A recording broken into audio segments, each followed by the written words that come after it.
يا أيها الذين آمنوا من يرتد منكم عن دينه فسوف يأتي الله بقوم يحبهم ويحبونه أذلة على المؤمنين أعزة على الكافرين يجاهدون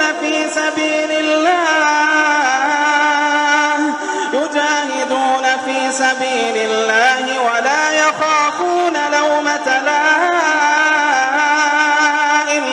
ذلك فضل الله